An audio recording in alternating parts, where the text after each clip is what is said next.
오늘은 하늘의 가치로 사는 인생, 하늘의 가치로 사는 인생이라는 제목으로 함께 말씀 나누도록 하겠습니다. 어린 학생들을 보면 친구가 정말 중요한 가치로 여겨집니다. 세상에서 친구가 제일 중요하고 의리가 최고다. 나는 내 친구들을 평생 함께 할 것이다. 이렇게 여기는 학생들이 굉장히 많습니다. 하지만 점차 나이가 들고 어른이 되어버리면 그렇게 죽고 못 살던 친구들과 멀어지게 됩니다. 가정을 이루고 각자의 길을 가기 때문에 멀어지기도 하지만 그것보다는 다른 걸림돌이 있습니다. 바로 살다 보면 서로 사는 수준이나 벌이가 달라지게 되는데 그러면서 질투심과 시기심이 싹 틉니다. 친했던 친구 사이였는데 한 명이 잘 되거나 수준 차이가 커지면 조금씩 어긋나기 시작합니다. 그러면서 점차 서로 불편해지기 시작하고 확확 멀어지기 시작하는 것을 굉장히 많이 보게 됩니다. 끝내는 죽고 못 살던 친구들이 다투고 아니면은 은근하게 멀어지다가 서로 1년에 한 번이나 연락할까 말까 하는 사이가 되어버립니다. 생각보다 많은 사람들이 시기와 질투에 사로잡히고 이 마음 때문에 평안을 잃고 괴로워합니다. 오죽하면 서구권에서는 질투의 감정을 그린 몬스터라고 부릅니다. 괴물처럼 사람의 마음을 망가뜨리고 고장내기 때문에 그런 별명이 붙은 것입니다. 실제로 시기와 질투 때문에 사람이 망가지는 경우도 적지가 않습니다.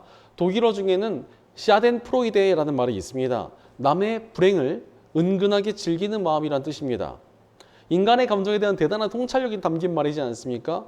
시기하던 대상이 잘 안 되거나 어려움을 만나면 괜히 입꼬리가 올라가고 웃음이 나는 것이 사람의 마음입니다. 하지만 이것이 얼마나 악한 마음입니까? 남의 불행을 기뻐하는 것은 정말 악하고 음침한 마음이라고 할 수가 있습니다. 하지만 우리 마음속에 그런 음습한 감정들이 조금씩은 있다는 것을 부인할 수가 없습니다. 내가 질투하는 대상이 넘어지거나 잘 안 되면 약간은 기쁩니다. 내가 시기하고 질투하는 대상이 잘 안 되기 시작하면은 왠지 나쁘지 않은 기분이 듭니다. 게다가 또 이 시기와 질투가 지독한 열등감으로 발전해서 미움과 증오로 번질 때도 있습니다. 괜히 내가 시기하고 질투하는 사람이 너무나 미워지기 시작하고 그 사람의 일거수일투족이 마음에 들지 않고 그 사람만 보면 화가 납니다. 게다가 또 이런 상태에서는 잘 되고 나는 것을 얻더라도 부작용이 생기게 됩니다. 열등감을 가진 사람이 갑자기 잘 되면 교만해져서 남을 깔보고 무시하게 되기 때문에 그렇습니다. 심지어 그러다 또 다시 안 되면은 너무나 심한 절망에 빠져서 일어나질 못하게 됩니다. 그러니 시기와 질투심에 사로잡힌 상태로는 뭘 해도 제대로 하기가 어렵고 하나님께 제대로 쓰임받으며 열매 맺기는 또 더더욱 어렵습니다. 예전에 한 후배 사역자가 있었는데 이 친구가 가정적인 형편이나 외모적으로 굉장히 심한 열등감이 있었습니다. 그러다 보니까 굉장히 낮고 겸손한 자세로 사역을 시작했는데 그렇게 겸손한 자세를 가지고 있다 보니까 사역이 잘 되기 시작했습니다. 그러자 더욱더 사역을 키워서 자존감을 채우고 열등감을 해소하려고 무리하기 시작했습니다. 그러니 이전에 가지고 있었던 겸손한 모습은 사라지고 더욱더 밑에 있는 영혼들을 몰아치며 자신을 높이고 보여주기 위한 행사들을 기획했습니다. 그래서 자기가 질투심을 느끼던 다른 친구들보다 자기가 더 뛰어난 사역자, 능력 있는 사람처럼 인정받고 싶었던 것입니다. 그러다 보니 그 안에서 상처받는 사람들이 생기고 공동체 속에서 계속 분쟁이 일어났습니다. 끝내는 잘 되고 있던 사역이 다 고꾸라지시 몰락하게 되었고 너무나 많은 이들이 상처받았으며 속한 곳에서 쫓겨나다시피 그만두게 되었습니다. 그리고는 너무나 시리에 빠져서 오랜 기간 동안 회복하지 못하게 되었습니다. 바로 시기와 질투가 참 많은 것을 망치게 됩니다. 그러니 하나님 안에서 제대로 쓰임받는 삶을 살려면 질투에게서 우리 마음을 지켜야 합니다. 우리가 올해는 앵커스 어웨이 하나님의 뜻을 향해 나아가자라는 주제를 가지고 여러 성경의 인물들을 살펴보고 있습니다. 오늘은 그 중에서도 시기와 질투에 흔들리지 않고 하늘의 가치를 따라 살았던 사람 세례 요한을 함께 살펴보고자 합니다. 그는 시기심이 생길 만한 상황에도 흔들리지 않고 하나님의 뜻을 향해 살았던 사람이었습니다. 오늘 본문 26절에 보면 세례 요한의 제자들이 다급하게 요한에게 나와 라삐님 보십시오. 요단강 건너편에서 선생님과 함께 계시던 분, 그 선생님께서 증언하신 그분이 세례를 주고 있는데 사람들이 모두 그분에게로 모여듭니다 라고 외칩니다. 이게 대체 무슨 상황인지 좀 배경 설명을 하자면 원래 이스라엘 백성들에게는 항상 하나님께서 보내주신 선지자가 있었습니다. 대표적으로 모세라던가 이사야, 예레미야, 엘리야, 엘리사 저희가 다 살펴본 사람들이죠. 그 사람들 같이 하나님의 말씀을 전하며 백성들을 하나님께로 인도하던 사람들이 존재했습니다.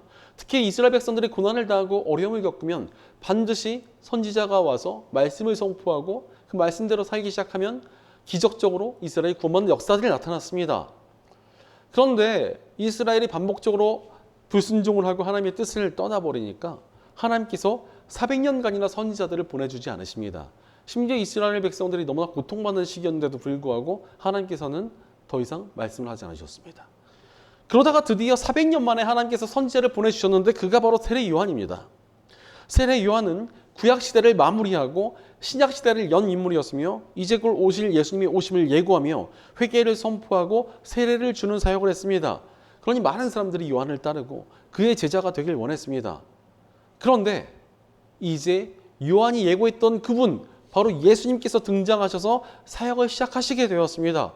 그러자 요한에게 쏠리고 있던 사람들이 그냥 홀라당 예수님께로 다 가버립니다. 심지어 요한의 제자 중에는 요한과 동명이인인 요한이 있었고 또 안드레라는 사람도 있었는데 그들도 요한의 곁을 떠나서 예수님의 제자가 되겠다고 떠나버렸습니다. 심지어 그 두 사람은 나중에 예수님의 12제자에 속하게 되는 굉장히 뛰어난 인재들이었습니다. 바로 요한을 따르던 핵심 멤버들까지 다 빠져나가서 예수님을 따르게 된 것입니다. 그러자 남아있던 제자들이 사람들이 다들 떠나고 있다며 하소연하는 것이 오늘 본문의 상황입니다. 사실 뭐가 잘 되다가 안 되면 얼마나 실망스럽고 절망스럽습니까? 심지어 나를 좋다고 따르던 사람들이 다른 사람을 쫓게 되었다면 얼마나 시기심이 솟아나겠습니까? 이런 시기와 질투가 마음을 흔들어 놓으면 너무나도 괴롭고 쓰라립니다. 실제로 나보다 못하다고 생각한 친구가 나보다 잘 되고 비슷한 줄 알았던 사람이 훨씬 더 성공적인 삶을 살게 되는 것을 보면 우리 마음이 가만히 있지 않습니다. 내가 원하는 사람이 다른 것을 누리고 있고 내 자신이 너무 초라하다고 느껴지게 되면 정말 우리 마음이 너무나 고통스럽습니다. 많은 이들이 이런 시기심에 휩쓸려서 미움과 증오를 품다가 파괴적인 행동을 하기도 합니다. 심지어 극심한 우울감이나 분노에 사로잡히는 사람들도 있습니다. 그런데 이렇게 시기심과 질투심에 휘둘리는 이유가 무엇입니까? 그것은 바로 땅의 가치를 따라 살아가고 있기 때문에 그렇습니다. 생각보다 많은 사람들이 시당이 있다고 하면서도 땅의 가치를 따라 살아갑니다. 땅의 가치가 무엇입니까? 이 땅에 있는 눈에 보이는 것들을 가치와 기준으로 삼고 그것들을 가지고 비교하며 살아가는 인생을 말합니다. 더 크고 화려하고 많고 비싸고 이런 것들을 가지고 자신의 가치를 여기는 것입니다. 게다가 또 다른 사람들을 바라볼 때도 그런 가치를 가지고 판단합니다. 실제로 이 시대의 사람들은 서로를 마치 고기 등급을 나누듯이 재기를 좋아합니다. 집이 몇 평이냐? 차가 있냐? 차가 있으면 얼마나 비싼 차냐? 연봉이 얼마냐? 키가 몇이냐? 갖고 다니는 가방이 얼마짜리냐? 이러면서 서로 재고 평가합니다. 그러니 남들에게 꿀려 보이지 않으려고 무리해서 명품을 두르거나 SNS에 자신을 포장합니다. 어떻게 해서라도 남들보다 더 잘 살고 싶어하고 그게 안 되면 적어도 잘 사는 것처럼 보이려고 애를 쓰며 살아갑니다. 문제는 이 시대에 너무나 많은 사람들이 시기와 질투에 휘둘리며 살아가고 있습니다. 오늘 말씀 31절에 보면 세례 요한이 땅에서 난 사람은 땅에 속하여서 땅의 것을 말한다 라고 이야기한 것처럼 땅의 가치에 휘둘려서 살아가는 사람들이 너무도 많습니다. 실제로 보면 크리스천이라고 하면서도 늘 땅의 가치를 말하는 사람도 있습니다. 저 사람은 돈이 얼마나 있고 쟤는 얼마나 재산이 많고 쟤는 얼마나 많은 것을 가지고 있고 이런 것들만 바라보는 사람들은 사실 땅의 가치에 휘둘려 살아가는 사람입니다. 하지만 이 땅의 가치라는 것은 언젠가 다 사라질 것들입니다. 하나님 나라가 임하는 그날 이 땅에 있는 모든 것들이 다 사라질 것이기 때문입니다. 그렇다면 우리가 무엇을 쫓아 살아야겠습니까? 우리는 하늘의 가치를 따라 살아야 합니다. 오늘 본문 30절에서는 예수님께로 사람들이 떠나가는 것을 본 요한의 제자들이 시기심에 사로잡혀서 호들갑 떠는 것을 보고 세례 요한이 했던 유명한 말이 등장합니다. 그는 흥하여야 하고 나는 쇠하여야 한다. 자신은 예수님께서 오실 길을 예비하는 사람에 불과하므로 이제 자신은 쇠퇴하고 오직 예수님의 이름만이 높아지길 원한다는 것이었습니다. 이는 하나님의 일이 이루어지길 바라며 하나님의 영광이 높아지는 것이 가장 중요하고 그분의 종인 자신의 삶은 낮아져도 상관이 없다는 충성의 절정과 같은 고백이었습니다. 바로 하늘의 가치를 따라 살겠다는 세례 요한의 고백입니다. 하지만 정말 많은 사람들이 나는 흥하고 너는 망하고의 정신으로 살아갑니다. 다른 사람들은 다 잘 안 됐으면 좋겠고 자신은 잘 되길 바랍니다. 심지어 하나님의 일은 잘 안 돼도 상관이 없는데 나만큼은 흥하길 바라는 마음을 가진 사람도 많습니다. 바로 하늘의 가치를 붙들지 않을 때 우리는 이렇게 땅의 가치에 끌려다니게 되고 온전한 믿음의 삶에 있어서 벗어나게 됩니다. 그러나 우리가 살아야 할 삶은 세례 요한처럼 나를 낮추고 하나님의 영광을 높이는 삶입니다. 바로 이 땅에 하나님 나라를 세워가고 영혼을 구하며 거룩하게 살아감으로 하나님께 영광을 돌리는 그런 목표를 가지고 하늘의 가치를 따라 살아야 된다는 것입니다. 바로 우리는 이 땅의 가치가 아닌 하늘의 가치를 따라 사는 사람들입니다. 그것은 이 땅에서 우리가 살아가는 존재의 이유이고 가장 지혜로운 길이기 때문입니다. 27절 말씀에서 요한은 하늘이 주시지 않으시면 사람은 아무것도 받을 수 없다라고 말합니다. 하나님의 주권에 모든 것이 달려있다는 것입니다. 내가 세상에서 무엇을 얻든지 못 얻든지 하나님께 맡겨져 있으니 시기와 질투에 사로잡히지 않겠다는 것입니다. 그저 나는 하나님의 뜻을 따르고 하나님의 영광만 바라보겠다는 것입니다. 이렇게 하나님의 주권을 철저히 인정하며 살아가는 사람들은 시기와 질투에 휘둘리지 않습니다. 그러니 어떻습니까? 인생을 살아가는데 평안과 안정이 있습니다. 남들이 잘 되더라도 박수 쳐줄 수 있는 여유가 생깁니다. 또한 28절에서 요한은 시기심에 빠진 제자들에게 너희야말로 내가 말한 바 나는 그리스도가 아니고 그분보다 앞서서 보내심을 받은 사람이다 한 말을 증언할 사람들이다 라고 말합니다. 세례 요한은 제자들에게 사명과 존재의 이유를 기억시킵니다. 바로 우리가 이 땅을 살아가는 이유는 이 땅의 가치에 휘둘리는 것이 아니라는 것입니다. 하늘의 가치를 따라 하나님 나라를 확장하는 삶을 살아야 된다는 것입니다. 실제로 우리가 이 땅을 살아가는 이유가 남들보다 더 잘 살고 더 부유해지고 더 많은 것을 누리는 것에만 있지 않습니다. 영원한 삶을 바라보는 우리가 어떻게 그런 땅의 가치만 쫓아야 되겠습니까? 우리는 영원한 하나님 나라를 위해 하나님 나라를 이 땅에 세우는 삶을 살아야 합니다. 영혼을 구해야 되고 악한 세상을 바로 세워야 하며 나와 나의 공동체를 거룩하게 지켜가야 합니다. 이것이 바로 하늘의 가치를 쫓는 삶입니다. 어찌 그런 삶을 살 수 있겠습니까? 십자가의 복음은 우리로 하여금 영원한 하늘의 가치를 따르는 삶을 살게 하십니다. 세례 요한은 예수님께서 오실 길을 예비한 사람이었습니다. 그런데 요한이 예고했던 예수님께서 이 땅에 오신 이유가 무엇이었습니까? 바로 우리가 이 땅의 가치에 휘둘리며 다른 이들을 시기했고 그 마음은 또 미움과 증오 그리고 탐욕과 우상 숭배가 되어 우리를 죄악에 완전히 빠뜨려 버렸기 때문이었습니다. 그러니 이 땅의 가치를 따라 살던 우리는 죄악에 빠져 심판의 길로 향하게 되었던 것입니다. 그러나 예수님께서 이 땅에 오셔서 우리를 구하셨습니다. 이 땅의 가치를 쫓던 우리를 구하시고 우리에게 새로운 가치를 주셨습니다. 바로 하늘의 가치를 따라 살도록 우리를 새로운 존재로 바꿔주신 것입니다. 십자가에서 죽으신 예수님은 다시 살아나셨고 우리 역시도 십자가에서 예수님과 함께 죽고 새로운 피조물로 다시 태어나게 하셨습니다. 새로운 피조물이 된 우리는 이제 하늘의 가치를 따라 살아가는 새로운 존재가 된 것입니다. 신방받아 사라질 이 땅 대신에 영원한 하늘의 가치를 따르는 것이 우리의 목적이 되었습니다. 이 땅은 사라질 것이지만 영원한 천국이 있고 그곳에 상급이 있으니 영원한 가치를 따라 사는 것이 우리가 살아야 할 삶입니다. 그렇게 예수님께서는 우리에게 하나님 나라의 복음을 전하는 사명을 주셨고 그 사명을 따르는 자들마다 영원한 하늘의 상급을 얻었습니다. 그러니 우리는 어찌 살아야 됩니까? 우리는 하늘의 가치를 따라 살아야 합니다. 예수님의 삶도 그분을 따르는 제자들의 삶도 그런 삶을 살았습니다. 이 땅의 가치를 따르며 질투하고 시기하는 삶이 아닌 영원한 하나님 나라를 준비하고 세워가는 삶을 살았습니다. 세례 요한도 그런 삶을 살지 않았습니까? 사실 세례 요한은 꽤 괜찮은 신분을 가진 사람이었습니다. 신정사회인 이스라엘에서 제사장은 굉장히 높은 신분이었고 또한 요한은 제사장의 아들이었습니다. 마음만 먹으면 아버지의 뒤를 이어 남들보다 좋은 위치에서 편안히 살 수 있었습니다. 하지만 그는 땅의 가치가 아닌 하늘의 가치를 따라 살았습니다. 그래서 광야로 나아가 백성들에게 회개를 선포하며 예수님께서 오실 길을 예비했고 그것을 위해서 정말 가난하게 정말 비참할 정도로 빈곤하게 살았습니다. 지금으로 따지면 부잣집 아들이 하나님의 일을 하게 되면 극빈자의 삶을 살게 된 것입니다. 사실 이 땅의 가치를 따른다면 어떻게 그런 삶을 살 수 있었겠습니까? 하지만 세례 요한은 하늘의 가치를 따라 살았습니다. 그렇게 담대히 광야로 나아갔고 하나님께 쓰임받는 아름다운 인생을 살았습니다.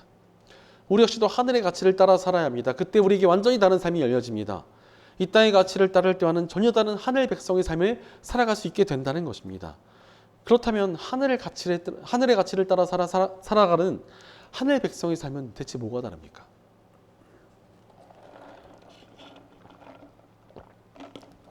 첫째로 하늘의 가치를 따라 살아가면 하늘로부터 임하는 기쁨이 있습니다. 이 시대에 많은 사람들이 우울감과 무기력을 호소하고 슬퍼하고 괴로워합니다. 그렇다면 대체 무엇 때문에 우리 마음이 이렇게 슬프고 요동을 칩니까?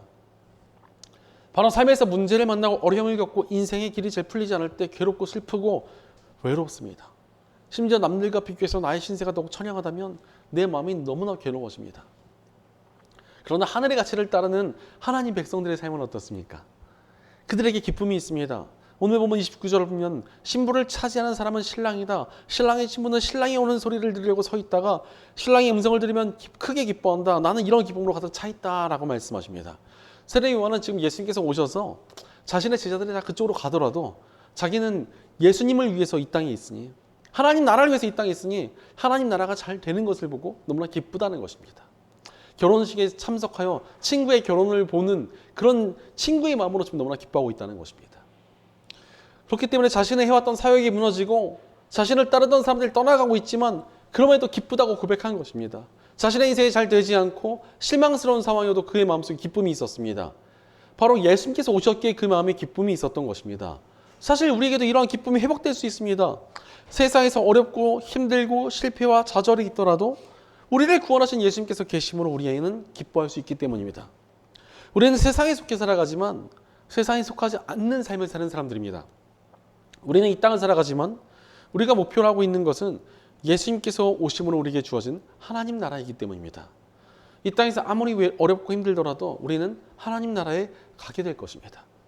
하늘의 기쁨과 평안이 가득하고 영원한 상급과 영광이 있는 곳에 갈 것을 우리는 약속받았습니다. 그건 우리에게 변치 않는 기쁨이 있는 것입니다.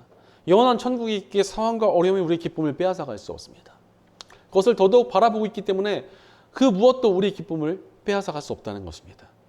예전에 제가 너무나 갖고 싶은 가방이 있었는데 뭐 엄청 비싼 가방은 아니지만 조금 가격이 나가서 굉장히 오랫동안 고민을 했습니다. 뭐 목회자가 돈이 얼마나 있겠습니까? 그러니까 그 가방을 사고는 싶지만 살 수 없어서 바라만 보고 있었습니다. 그런데 어느 날 인터넷 중고장터에 그 가방이 굉장히 저렴하게 올라와서 고민 끝에 연락을 하고 구매를 했습니다. 그래서 그분이 이제 저에게 그 가방을 보내주었고 그 가방이 오던 날 저는 이제 밖에 나가서 좀 할 일이 많이 있었습니다. 그런데 밖에 나가서 있었는데 힘든 일이 너무나 많았고 나쁜 일도 있었으며 하필 비까지 왔는데 우산이 없어서 정말 고생스럽게 비를 맞으면서 집으로 향하게 되었습니다. 너무나 힘들고 비를 맞으며 걷고 있는데 사실 별로 힘들지가 않았습니다. 발걸음이 좀 가벼웠습니다. 왜냐하면 저에게 중고 택배가 문 앞에 와 있다는 문자가 왔기 때문이었습니다. 가방이 와 있을 것이라는 소망이 있으니 어렵고 피곤해도 기쁨이 있었던 것입니다. 그런데 사실 그 가방이 저에게 얼마나 기쁨을 주었겠습니까? 한 일주일 기뻤습니다. 그리고 또 뭐 지금은 던져놓고 다녀서 아내가 그 가방을 보고 이 가방 버릴 거야? 이렇게 물어볼 정도로 지금 그렇게 하고 있지만 그래서 한 일주일 동안 기뻤습니다. 그런데 하늘의 가치를 따르며 하나님 나라를 바라보는 우리에게는 정말 크고 완벽한 소망이 있습니다. 하나님 나라는 영원토록 변치 않은 기쁨을 주시기 때문입니다. 바로 믿음의 삶이나 어려움이 없는 것이 아닙니다. 어려운 가운데서도 하나님 나라를 붙들고 바라보고 있으니 하나님께서 주시는 기쁨이 있고 평안이 있어서 다시 일어날 수 있는 힘을 얻는 것입니다. 그러므로 우리도 하늘의 가치를 따라 살아야 합니다. 하늘의 가치를 따라 살 때 하나님께서 주시는 기쁨이 우리에게 부어질 것이고 우리는 어떠한 절망이나 실망감에도 흔들리지 않고 믿음의 길을 향해 온전히 나아갈 수 있습니다. 그러니 하늘의 가치를 따르며 하나님께서 주시는 기쁨을 누리며 살아가는 저와 여러분 되시기를 간절히 축원합니다. 둘째로 하늘의 가치를 따라 살아가면 성령으로 충만해집니다. 우리의 인생을 망가뜨리기 제일 쉬운 길이 무엇인 줄 아십니까? 내 마음을 제대로 관리하지 않는 것입니다. 내 마음속에 시기와 질투, 욕심과 분노 같은 것들을 그냥 들어오든 말든 가만히 두는 것입니다. 그러면 어떻게 되겠습니까? 온갖 부정적인 것들이 우리 마음에 채워져서 그야말로 지옥 같은 마음이 될 것입니다.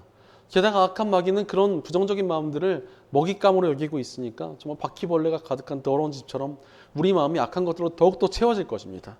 그러니 인생이 얼마나 어려워지겠습니까? 온갖 부정적인 마음에 시달리며 괴로워할 수밖에 없습니다. 누군가를 정말 시기해보고 질투해보고 그 마음을 더 키워보십시오. 그냥 인생이 지옥이 됩니다. 그러니 우리는 악하고 부정적인 것을 마음에 채우는 대신 하늘의 가치를 따라 살아야 합니다.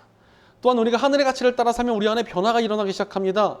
오늘 본문 34절을 보면 하나님께서 보내신 이는 하나님의 말씀을 전한다. 그것은 하나님께서 그에게 성령을 아낌없이 주시기 때문이다 라고 말씀하십니다. 여기서 하나님의 말씀을 전하는 사람은 어떤 사람입니까? 자신에게 맡겨진 사명을 따르며 하늘의 가치를 쫓는 사람입니다.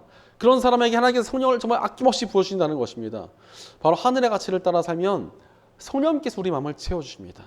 우리가 시기나 질투나 미움과 분노, 탐욕과 음란함 같은 것들을 마음에 채우면 악한 마귀가 우리 마음을 채웁니다. 하지만 하늘의 가치를 쫓으면 성령님께서 우리 마음을 채우신다는 것입니다. 그리고 성령님께서 우리 마음을 채우실 때 우리 마음이 진정으로 안정될 수 있습니다. 인간은 원래 하나님과 함께 하도록 창조된 존재입니다. 그러나 죄를 짓고 땅의 가치를 따라 하나님과 멀어지니 마음이 늘 공허한 것입니다. 하지만 성령님께서 그 마음을 채울 때 우리 마음이 진정으로 채워질 수 있습니다. 그때 우리가 진정한 만족과 평안을 누리며 살아갈 수 있게 되는 것입니다. 예전에 어떤 부잣집에서 태어난 청년이 하나 있었습니다. 이미 날 때부터 많은 것을 가지고 있었고 주변의 모든 사람들보다 그 친구가 가장 부유했습니다.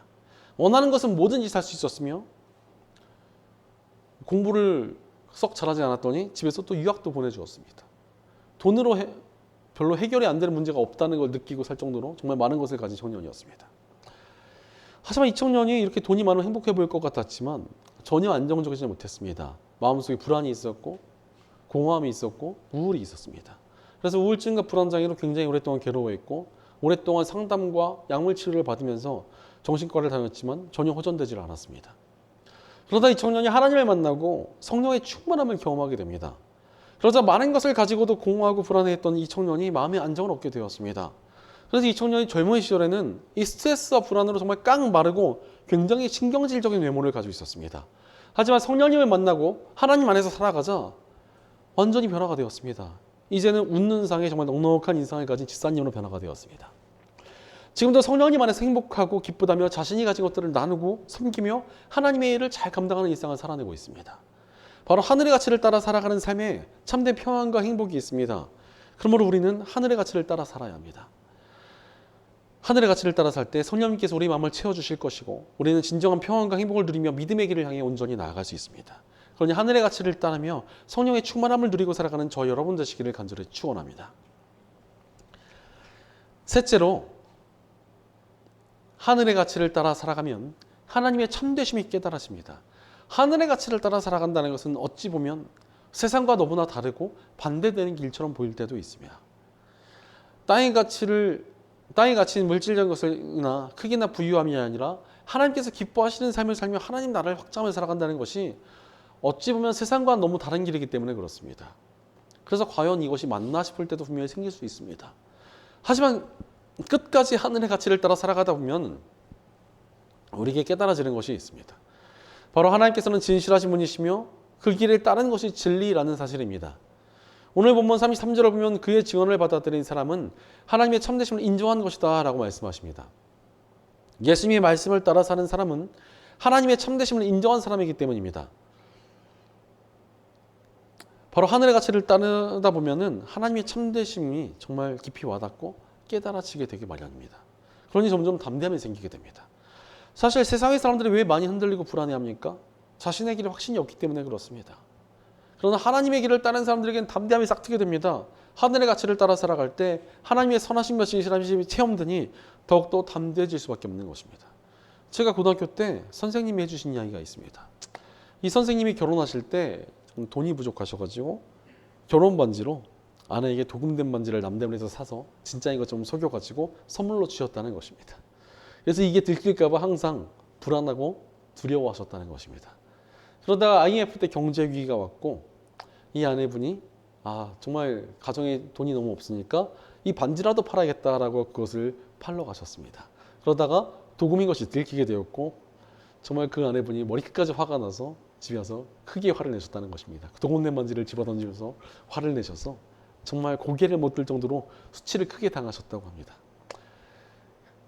그래서 그분이 나중에 정말 돈을 열심히 벌어서 나중에 진짜 반지를 선물하셨는데 그날처럼 자기가 당당하고 자신감이 넘치던 날이 없으셨다는 것입니다.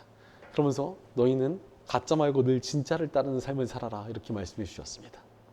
사실 우리 영혼은 더욱더 그렇습니다. 가짜를 쫓으면 괴롭고 불안할 수밖에 없습니다. 하지만 이 땅에 있는 모든 가치들은 사실 궁극적으로 다 가짜입니다. 세상에 높은 지위나 많은 돈이나 큰 집이라는 것들을 다 사라져버릴 것들 아니겠습니까? 인간관계라는 것들도 정말 쉽게 사라질 것들 아니겠습니까? 그러나 우리 하나님께서는 영원한 왕이시며 모든 만물의 주인이십니다. 이것은 영원토록 변치 않는 진리입니다. 그러니 그분을 쫓는 것만큼 안정된 삶이 어디 있겠습니까? 실제로 정말 많은 크리스천들이 하나님의 참되심을 경험하며 살아갑니다. 인생을 살면서 하나님을 따르고 하늘의 가치를 따랐더니 하나님께서 선하게 역사해 주시고 나의 삶에 보살펴 주셨다고 고백하는 사람들이 얼마나 많은지 모릅니다. 사실 제 삶에도 그런 선하신 하나님의 보살핌이 얼마나 많았는지 셀 수조차 없습니다. 그러므로 우리는 온 우주의 왕 되신 우리 하나님을 쫓으며 하늘의 가치를 따라 살아야 합니다.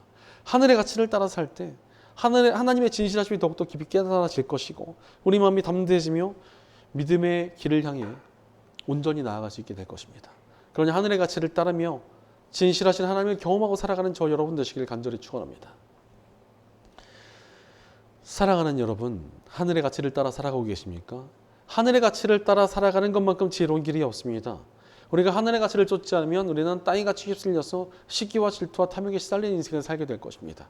하지만 하늘의 가치를 따라 살면 영원토록 가치 있는 아름다운 인생을 살게 될 것입니다. 세례 요한은 하늘의 가치를 따라 살며 세상의 안락함과 부유함을 포기했습니다. 게다가 또 젊은 나이에 안타깝게 순교로 세상을 떠나게 되었습니다. 하지만 신약시대의 관문을 열며 하나님께 쓰임받았고 영원토록 하나님 나라의 기억될 아름다운 믿음의 삶을 살았습니다. 예전에 한 부자가 남들과 경쟁하며 열심히 돈을 모았습니다.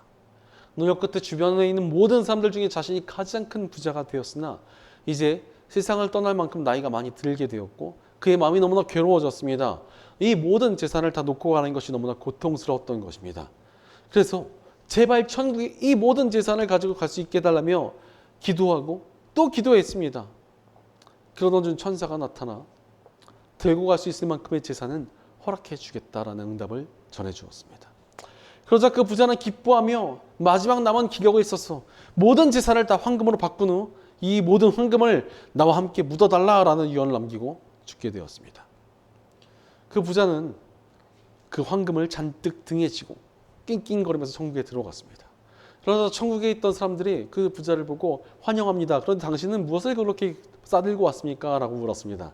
그러자 그 부자가 자랑스럽게 황금을 꺼내들면서 보시오 내가 평생 모은 보물이요 라고 말했습니다. 그것을 본 천국의 백성들은 다들 폭소하고 폭소를 터뜨리며 아니 여기는 모든 길이 다 황금으로 갈려 있습니다. 천국에서 황금은 세상에 둘만큼의 가치가 없는데 고작 그것을 들고 왔으니까 라고 말했습니다. 충격을 받은 부자는 울부짖으며 그렇다면 대체 여기서는 무엇이 가치가 있습니까? 라고 물었습니다. 그러자 사람들은 하나님을 따라 살았던 삶이 이곳에서는 보물입니다 라고 답했습니다. 바로 그렇습니다. 하늘의 가치를 따라 살아가는 것만큼 가치 있고 복된 삶이 없습니다. 이 땅에서도 그렇고 하나님 나라에서는 더더욱 그렇습니다. 그러므로 인생을 가장 아름답고 가치 있게 살아내려면 하늘의 가치를 따라 살아야 합니다. 그때 하나님 안에서 온전한 기쁨과 평안과 담대함을 누리며 온전히 살아가게 될 것이고 하늘의 영원한 상급을 얻게 될 것입니다. 그러니 비교식과 열등감에 휘둘리지 않고 하나님 안에서 기쁘게 살아갈 사람은 누구입니까? 하늘의 가치를 따라 살아가는 저와 여러분입니다.